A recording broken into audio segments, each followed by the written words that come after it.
সুন্দরবন জঙ্গলে একটি বুলবুল পায়রার পরিবার ছিল, আর সেই পরিবারে ছিল তার টুনি বৌমা।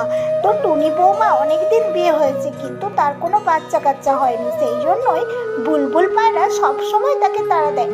ও বৌমা, অনেকদিন তো হলো, আমাকে কি নাতি নাতনির মুখ দেখাবে না? আমি কি নাতি নাতনির মুখ না দেখেই মারা যাবো? আপনি কেন এভাবে বলছেন? আমার কি দোষ? ভগবান চাইলে তবেই তো হবে। তুমি নিজে তো কখনোই স্বীকার করবে না। তুমি চাও সব সময় ভগবানের দোহাই দিয়েই কাটিয়ে যাবে। যাও তো, তুমি আমার জন্য একটু খিচুড়ি বানিয়ে নিয়ে আসো। অন্তত ঘরের কাজগুলো ঠিকঠাক ভাবে করো। তারপরে টুনি যায় রান্নাঘরে, আর এইদিকে বুলবুলির পাড়ার কালী কাক বুলবুলির সাথে দেখা করতে আসে। তারপর, আরে কালী, তুই তো অনেকদিন পর এলি, তোকে তো আজকাল দেখাই যায় না। আর বলো না দিদি, আমি এখন প্রচুর ব্যস্ত। আমি যে ছেলের বাড়ি গেছিলাম, এই নাও দিদি মিষ্টি, আমার নাতি হয়েছে। আর কি করব বল, তোর তো নাতি হলো, আমার এমন একটি বৌমা নিয়ে এসেছি, আমার কোনো নাতিও নেই নাতিও নেই। মরার আগে মনে হয় নাতি নাতির মুখ দেখতে পাবো না। আরে দিদি, তুমি চিন্তা করো না, আমি কি বলি শোনো, আমার মা শাশুড়ির একটা ছেলের মেয়ে রয়েছে, ওরাও গরিব মানুষ। যদি তুমি বলো তাহলে একটু যোগাযোগ করি। হ্যাঁ হ্যাঁ, এটাই মনে হয় করতে হবে। তারপর সেখানে টুনি চলে আসে, আর এসে তাদের সব কথা শুনে নেয়। আর তারপর সে ঘরে গিয়ে কান্না করতে লাগে।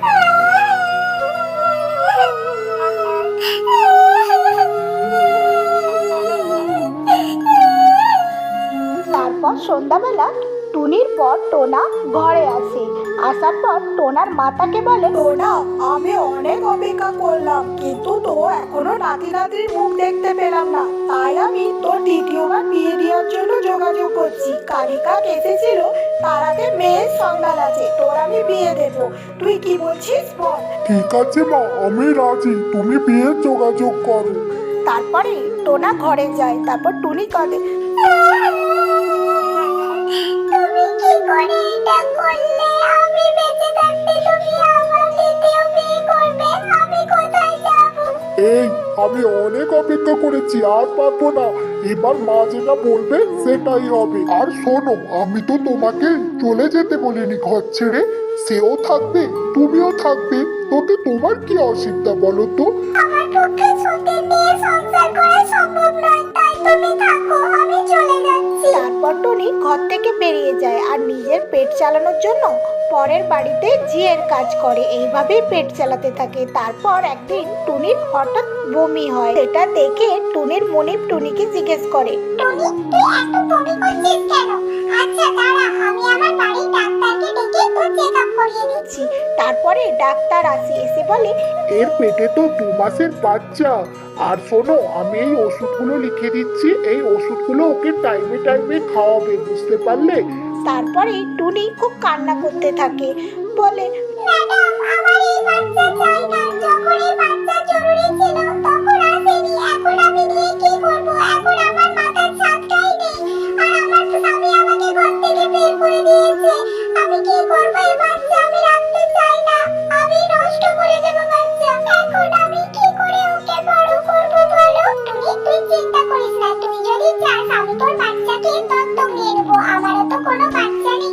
ঠিক আছে ম্যাডাম, আপনি নিয়ে নেবেন, আর আমি কোনো আশ্রমে গিয়ে জীবন কাটিয়ে দেব। তারপর টুনি একটি সুন্দর বাচ্চা জন্ম দেয়। আর বাচ্চাকে জন্ম দেওয়ার পর তার মনিবকে যখন দত্তক দিচ্ছিল, বলছিল, এই নিন ম্যাডাম, আপনি আমার বাচ্চাকে বড় করবেন, আর আমি আমার বাকি জীবনটা কোনো আশ্রমে কাটিয়ে দেব। তারপর টুনটুনি সেখান থেকে চলে যায়, আর টুনটুনির বাচ্চাকে নিয়ে তার মনিব ধীরে ধীরে বড় করে। আর আমার ভিডিওটাও শেষ হয়। তো বন্ধুরা, ভিডিওটি ভালো লাগলে চ্যানেলটি সাবস্ক্রাইব, লাইক অ্যান্ড একটি শেয়ার, আর কমেন্ট করে বলবেন ভিডিওটা কেমন হয়েছে। সুন্দরবন জঙ্গলে অনেক পাখি বসবাস করত, আর সেই পাখিদের মধ্যে খুব একতা ছিল। আর সেই জঙ্গলেই বাস করত কালো কাকের একটি পরিবার। আর সেই কালো কাকটি খুব পয়সাওয়ালা। তাদের একটি ছেলে ছিল, আর সেই ছেলেটি একটি বিগড়ে যাওয়া অসভ্য বদমাইশ ছেলে। সে সে পাড়ার সমস্ত পাখিদের ধরে ধরে মারতো। আর ওই জঙ্গলে টোনা ও টুনিরও বাসা ছিল। আর টুনি বিয়ের অনেক বছর পর মা হয়েছে, তাই টুনি খুব ভয়ে ভয়ে থাকতো ওই কালো কাকটি যদি তার বাচ্চাকে মেরে দেয়। তাই একদিন টোনাকে বলছে, টোনা, অনেক বছর পর ঈশ্বর আমাদেরকে মা বাবা হওয়ার আনন্দ দিয়েছে, কিন্তু টোনা আমার খুব ভয় লাগছে। ওই যে কালো কাকের ছেলে কাকা, ও তো খুব বদমাইশ আর খুব অসভ্য। যদি আমাদের মেয়ের কোনো ক্ষতি করে দেয়, তাই ওকে খুব সাবধানে রাখতে হবে। হ্যাঁ গিন্নি, তুমি ঠিক বলেছো। ওই কালো কাকু অসভ্য আর তার ছেলে কাকা ও তো অসভ্য। আমাদের মেয়েকে খুব সাবধানে রাখতে হবে, ওকে দেখভাল করে রাখতে হবে। হ্যাঁ গো, তুমি ঠিকই বলেছো। আমাদের মেয়েকে খুব সাবধানে রাখতে হবে আর ওকে খুব ভালো শিক্ষা দিতে হবে, যেন ও সমস্ত গরিব দুঃখীর পাশে দাঁড়ায়। খুব ভালো শিক্ষায় ওকে বড় করতে হবে, আর যাতে না কেউ কখনো বলে যে আমরা ওকে খারাপ শিক্ষা দিয়েছি। হ্যাঁ গিন্নি, তুমি ঠিক বলেছো। ওকে খুব যত্ন সহকারে ভালো শিক্ষা দিয়ে আমরা ওকে বড় করব, আর ওকে স্কুলেও পড়াবো, শিক্ষিত করব, বুঝলে গিন্নি? এইভাবেই টোনা ও টুনি দিন কাটতে থাকে। আর টোনা টুনির মেয়ে টুনটুনি, সেও ধীরে ধীরে বড় হতে থাকে। একদিন টোনা টুনি খাবারের সন্ধানে যাবে বলে টুনটুনিকে বলেন, শোন টুনটুনি, আমি আর তোর বাবা খাবারের সন্ধানে যাচ্ছি, আর যদি কাকা আসে ওকে দরজা খুলবি না, ঘরের মধ্যেই থাকবি। ঠিক আছে মা, আমি বাইরে খেলতেও যাব না, আর আমাদের বাসাতেও কাউকে ঢুকতে দেব না। আর তুমি আর বাবা তাড়াতাড়ি চলে এসো, আমি তোমাদের অপেক্ষায় থাকবো। তারপর টোনা আর টুনি তাদের মেয়ের কথা শুনে নিশ্চিন্ত হয়ে চলে যায় খাবারের সন্ধানে। আর তখনই কি হয় জানো, কালো কাকা চলে আসে টুনটুনির কাছে, এসে বলে, এই টুনটুনি, কি করছিস রে? এই দেখ, তোর জন্য আমি বাদাম এনেছি, খেয়ে দেখ, কি ভালো খেতে। নে নে। তারপর টুনটুনি বলে, না কাকা দাদা, আমি বাদাম খাবো না। আমাকে তোমার সাথে আমার মা কথা বলতে বারণ করেছে। তুমি চলে যাও এখান থেকে, তোমার সাথে আমি কথা বলতে চাই না। তারপর টুনটুনির কথা শুনে কালো কাকা খুব রেগে যায়। তারপরে কালো কাকা রাগকে সামলিয়ে টুনটুনিকে বলে, টুনটুনি, আমাকে একটু জল দে না, আমার গলাটা খুব খুসখুস করছে। তারপর টুনটুনি এক গ্লাস জল নিয়ে আসে, কারণ টুনটুনি তো খুব দয়ালু। তারপরে ঘরে ঢুকে গিয়ে কাকা টুনটুনিকে কি মারে, মারতে মারতে বলে, কে রে টুনটুনি, তোকে তোর মা আমার সাথে কথা বলতে না করেছিল? দেখ তোকে মেরে মেরে কি অবস্থা করি, আর তুই তোর মাকে বলিস আমি তো এই অবস্থা করেছি। তোর মা আমার কি করে আমি দেখি। তারপর কাকা টুনটুনিকে মেরে ওখান থেকে পালিয়ে যায়। আর টুনটুনি খুব কষ্ট পেতে থাকে আর খুব কাঁদতে থাকে। তারপরে টোনা আর টুনি দুজনে সন্ধ্যাবেলা বাড়ি ফিরে আসে। তখন টুনটুনি তার মাকে সব কথা খুলে বলে। তারপরেই তার মা টুনটুনির কথা শুনে বেরিয়ে যায় কাকার বাড়িতে।